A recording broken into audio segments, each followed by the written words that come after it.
উপদেষ্টা brigadier M Sakhawat Hossain কেন স্বরাষ্ট্র মন্ত্রণালয় থেকে চলে গেলেন পাট ও বস্ত্র মন্ত্রণালয় তা নিয়ে নানা আলোচনা গতকাল থেকেই শুরু হয়েছে। এত অল্প সময়ের মধ্যে কেন এরকম একটি গুরুত্বপূর্ণ রদবদল হলো, সেটি কারণ নানাভাবে কেউ কেউ ব্যাখ্যা করছেন। কেউ কেউ বলছেন যে ব্রিগেডিয়ার সাখাওয়াতের উচিত যে পদত্যাগ করে চলে যাওয়া। আবার কেউ কেউ বলছেন যে না, ব্রিগেডিয়ার সাখাওয়াত নিশ্চয়ই এত দ্রুত হাল ছেড়ে দেবেন না, তিনি ধৈর্য ধরবেন এবং তিনি তার কাজ চালিয়ে যাবেন। আজকে ইত্তেফাকে একটা শিরোনাম প্রতিক্রিয়া দিয়েছেন। তার শিরোনাম হচ্ছে কাজ করতে পারলে করব, অপারগ হলে চলে যাব। এম সাখাওয়াত তার বক্তব্য উদ্ধৃত করে এটি বলা হয়েছে।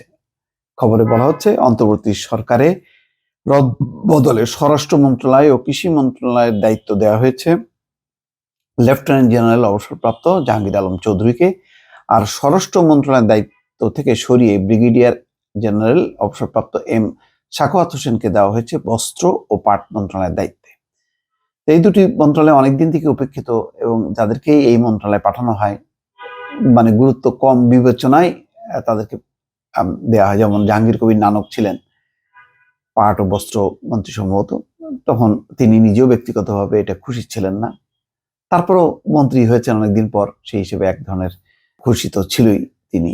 সবচেয়ে বড় কথা হলো যে একেবারেই যেখানে তিনি এমপি ছিলেন না এর আগের সংসদে, ফলে এইটুক পেয়ে তিনি একটা তার অবস্থানটা একটু পরিবর্তন হয়েছে বলে অনেক মনে করেন। তবে তিনি ব্যক্তিগতভাবে খুশি ছিলেন না। আওয়ামী লীগও এটি নিয়ে অনেক আলোচনা ছিল। যাই হোক, এটা অন্য প্রসঙ্গ, এগুলি নিয়ে সময় নষ্ট না করে আমরা একটু দেখি ব্রিগেডিয়ার এম সাখাওয়াত হোসেন কি বলেছেন। তিনি বলছেন যে এতে মন খারাপের কিছু নেই, আলহামদুলিল্লাহ আমার যতটুকু করার সাধ্য ছিল করে আসছি। নতুন মন্ত্রণালয় উপদেষ্টা করা প্রসঙ্গে এম সাখাওয়াত হোসেন বলেন, এখন যেখানে আছি সেখানে কাজ করতে পারলে করব, আর অপারগ হলে চলে যাব। ব্রিগেডিয়ার এম সাখাওয়াত হোসেন, আমি যতটুকু বুঝি, তিনি স্বাধীন চেতা মানুষ। তিনি কিন্তু তাকে কন্ট্রোল করা হবে যে এটা বলবেন ওটা বলবেন না, সেটা তিনি করবেন না। তিনি তার বিবেক অনুযায়ী যেটা মনে করবেন সেটা কিন্তু তিনি বলবেন। তিনি সেভাবেই বলে এসছেন। অন্তর্বর্তীকালীন সরকারের স্বরাষ্ট্র উপদেষ্টার পদে এসেছেন শপথ নেওয়া নতুন উপদেষ্টা লেফটেন্যান্ট জেনারেল জাহাঙ্গীর আলম চৌধুরী। শুক্রবার সন্ধ্যায় মন্ত্রী পরিষদ বিভাগ থেকে দেওয়া প্রজ্ঞাপনে বিষয়টি জানানো হয়। গত 8ই আগস্ট অন্তর্বর্তী সরকারের প্রধান উপদেষ্টা এবং আরো 13 উপদেষ্টার সঙ্গে শপথ নেন brigadier general M Sakhawat Hossain. স্বরাষ্ট্র উপদেষ্টা হওয়ার পর গত 12ই আগস্ট স্বরাষ্ট্র মন্ত্রণালয়ের সভাকক্ষে সাংবাদিকদের সঙ্গে কথা বলেন এম সাখাওয়াত হোসেন। ওই দিন আন্দোলনের মুখে ক্ষমতা ছাড়া আওয়ামী লীগকে গন্ডগোল না পাকিয়ে নতুন মুখ নিয়ে দল গোছানোর পরামর্শ দেন তিনি। সম্ভবত এই বক্তব্যে অনেকে আহত হয়েছেন, যদিও তিনি দুঃখ প্রকাশ করেছেন পরে যে যদি তার বক্তব্য কেউ ভুল বুঝে থাকে তাহলে তিনি দুঃখিত। কি বলেছিলেন? তিনি বলেছিলেন, এটা অনেক বড় party, I have lot of respect for Awami League. একসময় বাঙালিদের ভরসার জায়গা ছিল এই পার্টি। 52-69-এর গণঅভ্যুত্থান ও স্বাধীনতা আন্দোলনের অবদান ব্যক্তিগত কোনো কারণে নষ্ট করবেন না, এটা জাতীয় সম্পদ, আপনারা আসুন। আরেক প্রশ্নের জবাবে তিনি বলেছিলেন, আওয়ামী লীগকে বলবো এমন কিছু করবেন না যাতে জীবন বিপন্ন হয়। আপনারা রাজনৈতিক দল হিসেবে দলকে গোছান, নির্বাচন হলে অংশ নিন, জনগণ ভোট দিলে ভোটে যাবেন, তবে প্রতি বিপ্লবের স্বপ্ন দেখলে হাজার হাজার মানুষের রক্ত ঝরবে। সেই প্রসঙ্গে ভারতে থাকা সাবেক প্রধানমন্ত্রী শেখ হাসিনাকে দেশে ফেরার পরামর্শ দিয়ে সাখাওয়াত হোসেন আরো বলেছিলেন, আপনি ভালো থাকেন, আবার আসেন, আমরা সবাই আপনাকে শ্রদ্ধা করি, কিন্তু গন্ডগোল পাকানোর মানে হয় না, এতে লাভ হবে না, বরং লোকজন আরো ক্ষেপে উঠবে। তার এই বক্তব্য কেন্দ্র করে বেশ ঝড় ওঠে। বৈষম্য বিরোধী ছাত্র আন্দোলন মিছিল বের করে। তারা বলছেন যে আজকের উপদেষ্টাদের কেউ কেউ খুনিদের পুনর্বাসন করার বক্তব্য দিচ্ছে।